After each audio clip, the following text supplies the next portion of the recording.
In 2021, our quality of life is higher than it's ever been. The literacy rate is higher than ever, we can travel pretty much anywhere we want, and we can order all sorts of things to our door with the internet. And that's what I want to talk about today. The internet. The World Wide Web. Thanks to the internet, we are more connected than ever before, and we are able to do things that past generations would have never imagined possible. However, I think that the internet has had one unintended consequence. It's made us more pessimistic. The Oxford Dictionary defines pessimism as a tendency to see the worst aspect of things or believe that the worst will happen, a lack of hope or confidence in the future. Over the past few years, there have been several pieces of literature and articles that have attempted to address this whole concept of pessimism and general negativity head on. But today, I want to talk exclusively about the internet and its role in turning people into pessimists.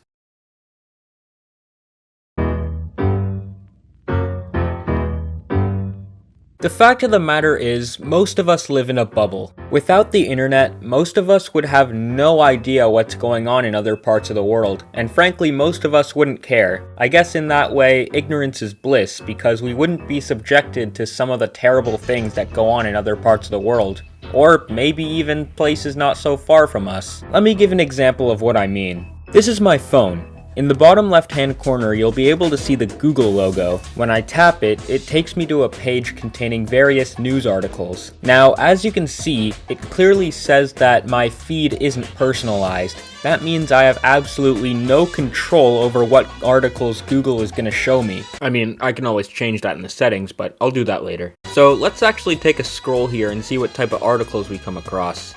Okay, there's an article about a tree. That's not that interesting. What is this? Hybrid salmon found in Canada may be a result of climate change? Let's take a look.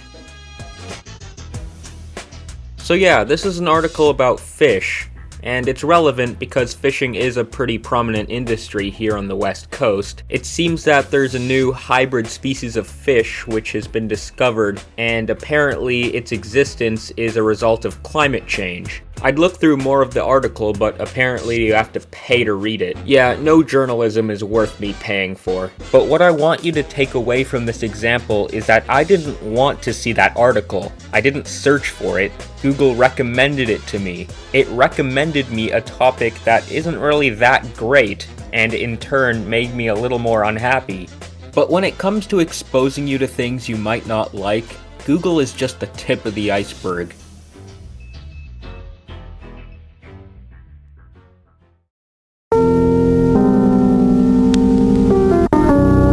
I'm a pretty heavy Instagram user myself. It's the primary way I stay in contact with all my friends. I also use Twitter quite a bit, but I'll talk about that later.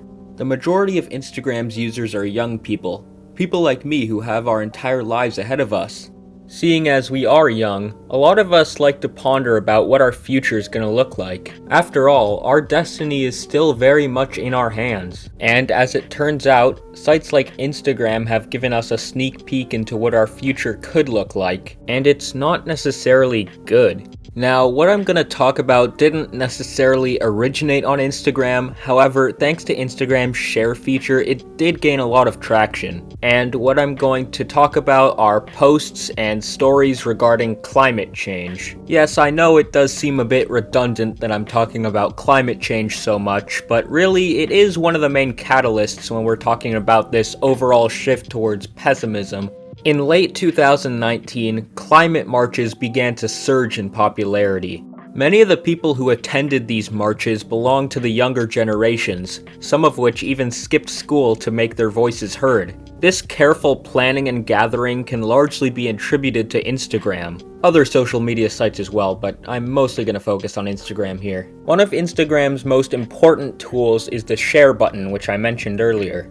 On Instagram, it's easy for people to share these types of posts on their stories, which leads to more people seeing them and becoming aware of these issues, and those same people might feel inclined to do more research about these topics, which ends in them finding out how terribly we've screwed up the planet, thus making them more pessimistic. How dare you? Now, that's not to say everyone who knows about climate change is pessimistic. In fact, many people are optimistic that things will get better. However, it's not hard to see why any given person would start to lose faith in corporations, governments, and other establishments and believe that they are leading us down a bad path.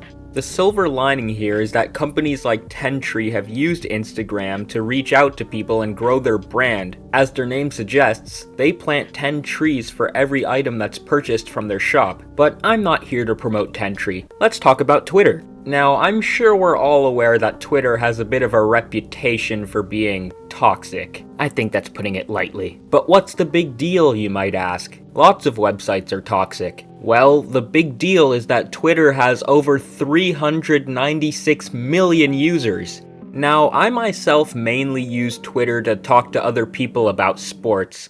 However, something that's prominent on Twitter these days is an abundance of politics. And even for someone like me who's only on Twitter for sports, it's almost impossible for me to navigate the website without coming across a political argument at every corner. And most of these arguments are from the perspective of American politics, which I guess makes sense. Twitter is an American website. But the thing about America is that the political divide there is bigger than it's ever been. Some entire families are split on the basis of politics, which is really sad to see. Makes you wonder if it's always going to be this way. And as people in America and around the world read these arguments, they might be swayed for or against a certain opinion or a set of opinions, whether it be rationally or irrationally. It usually happens in the early teen years. But among the chaos, there will always be those who just sit and observe as the world around them becomes crazier and crazier. The internet, for many people, serves as a gateway into the worst aspects of humanity, sort of like a red pill, if you will. Perhaps there's a correlation between our generation basically being raised by technology and our generation also feeling so pessimistic about the world around us. And considering we're only going to be more connected from here on out, there's really no going back. Our access to the internet has been a gift and a curse.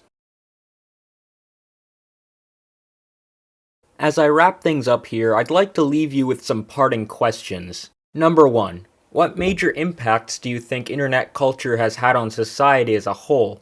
And number 2. How can pessimism be combated? Should we try to combat it?